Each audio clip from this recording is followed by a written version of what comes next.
We'll get started.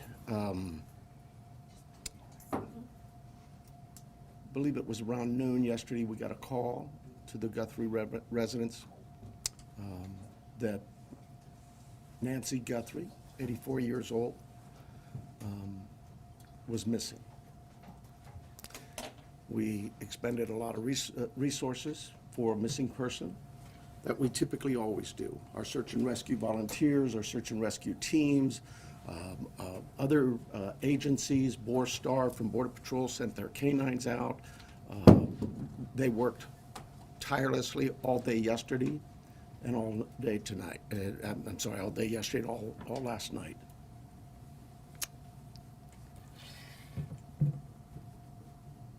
To no avail.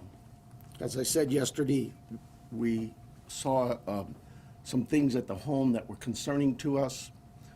We believe now, after we've processed that crime scene, that we do in fact have a crime scene, that we do in fact have a crime, and we're asking the community's help. This community has always stepped up to help us solve some pretty tough crimes. I'm looking for that again.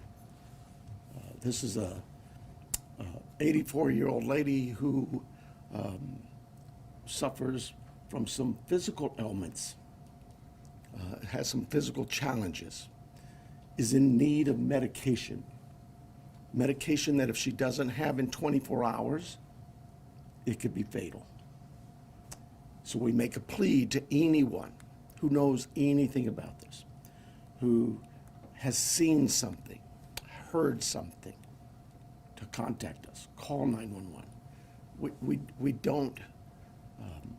don't need another bad tragic ending. We need some help.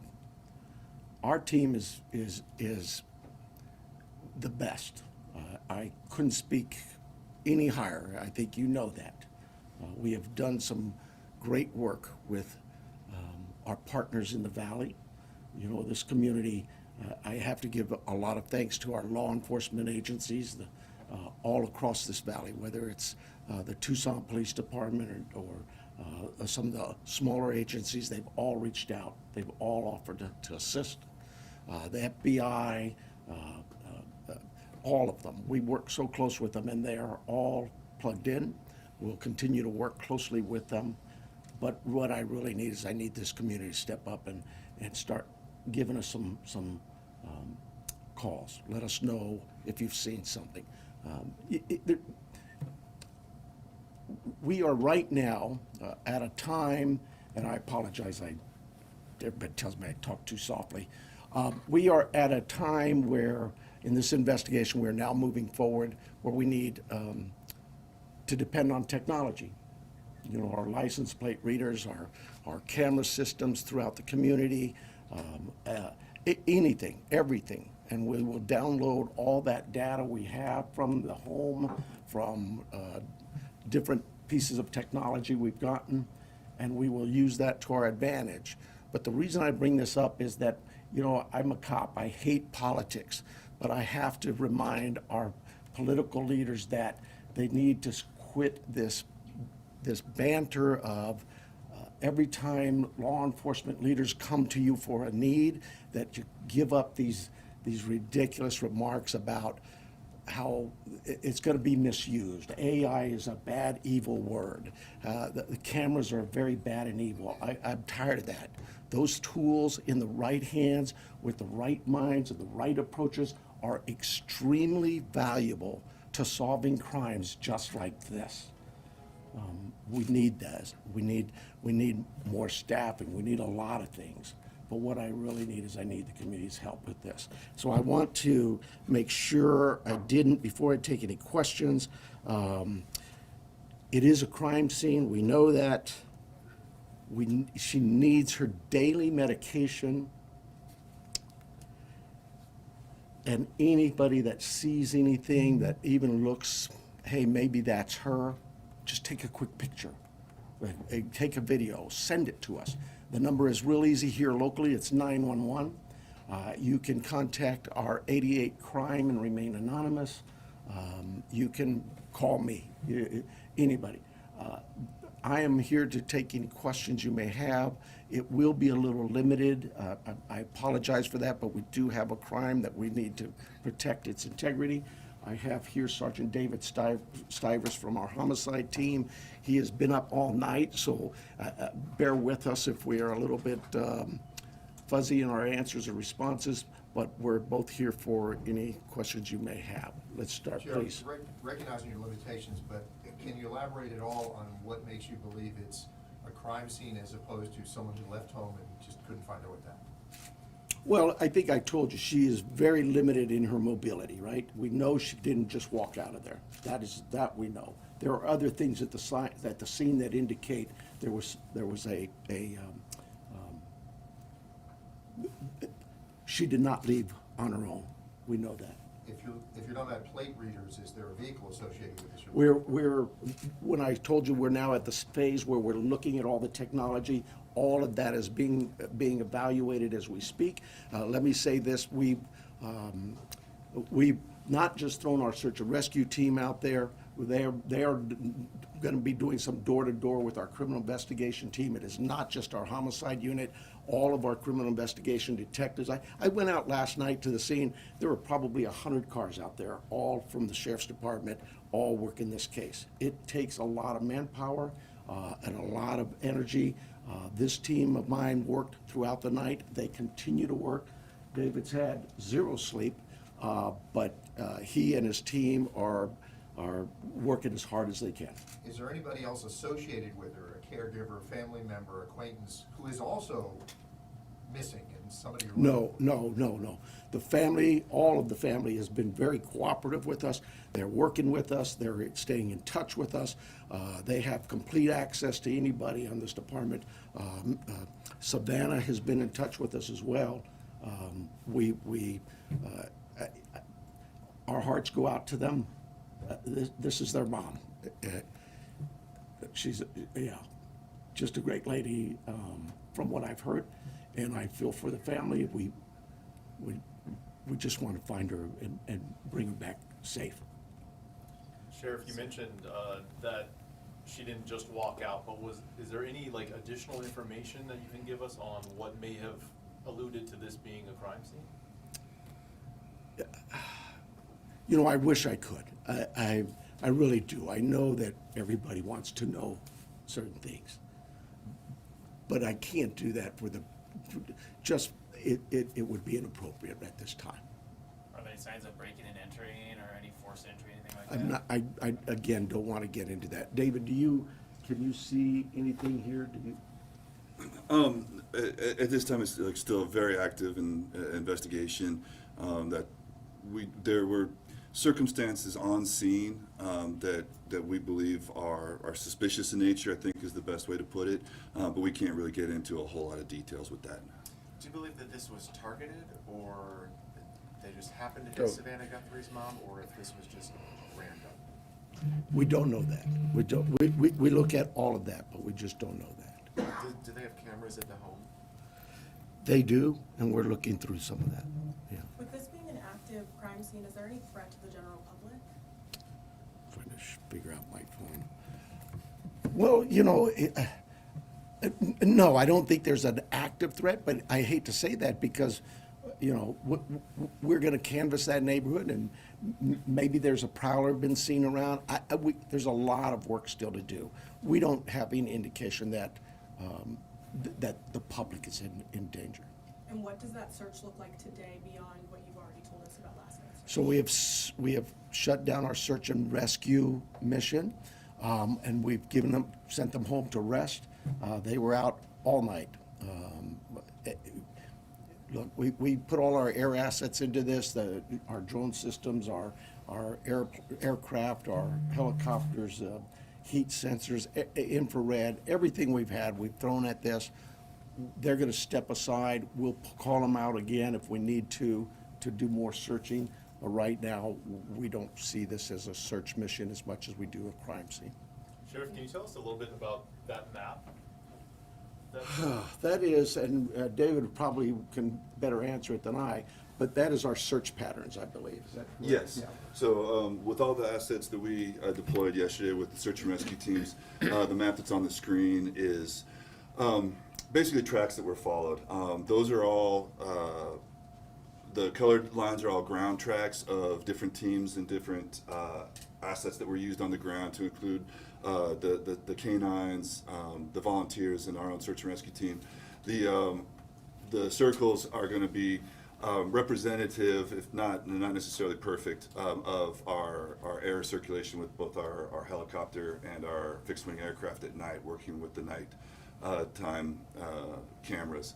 So difficult to see where the house is. This house is basically pretty close to center in that, and then all of the searching that went on throughout the day with those folks out there on the ground. What this really helps with is our search teams, when they come back and reassess, maybe they've missed an area, we can look at it and say, hey, you know what, this area could use a little more coverage, and so they concentrate again. Our search and rescue team is top-notch. They're out every single day. If it's not a lost person, it's a hiker, it's somebody who's wandered away from a care home, whatever it may be. I want to stress to you, right, and it is really important, Miss Guthrie, Nancy Guthrie, is of great sound mind. This is not a dementia related. She is as sharp as a tack. The family wants everybody to know this isn't somebody who just wandered off. Her physical limits are based on just age, and we get old, and so it's more physical. But clearly, she is as sharp as a tack. Do you have her cell phone, and does that present any tracking potential? We're looking at that as we speak. But do you have it or do you not? We do have it. Can you give us a little bit more of a timeline? Because you said she didn't leave on her own.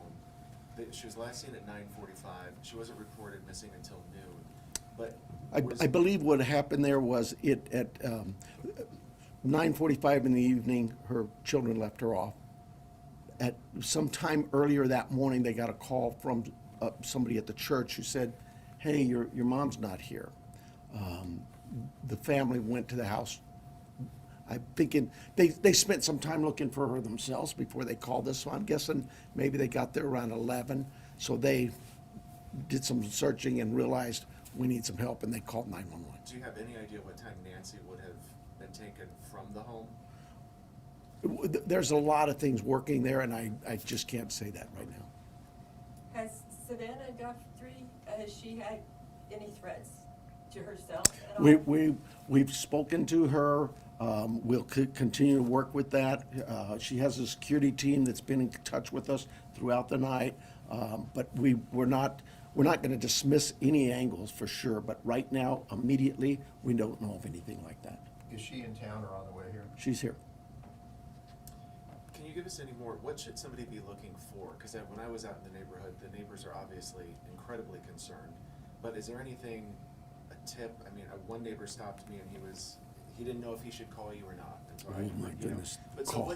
what should somebody be looking? Well, first of all, I'd ask them, go through their cameras. Go through their Ring cameras, whatever cameras they may have. Don't dismiss it that, oh, well, we really can't see the house. They still might see something. Maybe it's somebody walking by. Maybe it's a vehicle driving by at that time of day. But go through all your cameras in that neighborhood and tell us if you see something. Maybe somebody already, we know this happens, right? Oh, I saw something suspicious, but I didn't think it was worth calling in, so I didn't call it in. Well, now it's call in anything you've seen or heard. Maybe it's a neighbor telling you, I saw this or I heard that. Call us. Don't tell the neighbor to call us. Tell the neighbor to call us, but you call us as well.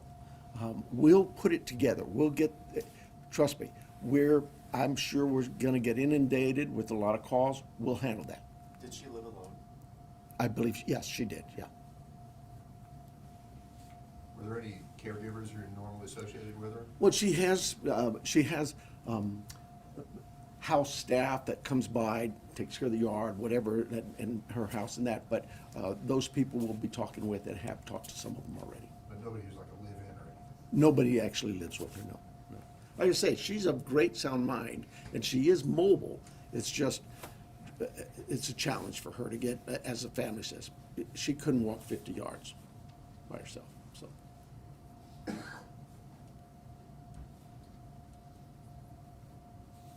else?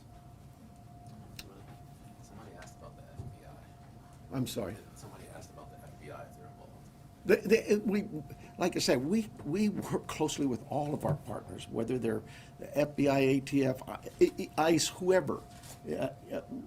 We know that they have certain capabilities and certain resources, just as we have certain capabilities and resources. So yes, we'll continue to work with them, and they've offered assistance to us. We accept that assistance, and we offer assistance.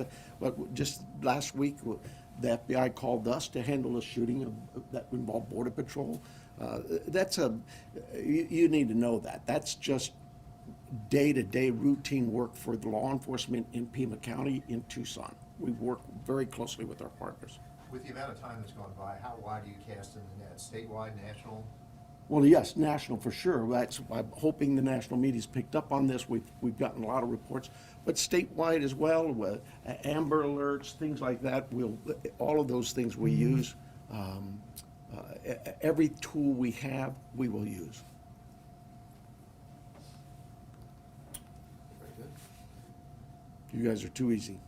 Thank you so much. I apologize for being late. I apologize for my political rhetoric of the Board of Supervisors or the City Council. I just get so frustrated, and you know, we just can't do this job without their support. We don't need political statements from the dais and mumbo jumbo. We need them to listen to their law enforcement leaders and really pay attention to the fact that we understand that there's a great potential for abuses in today's world with the technology that's available to us.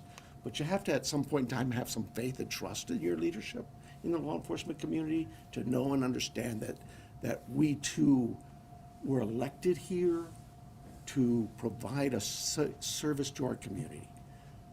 I can't think of a community in this planet that wouldn't tell you, number one is public safety.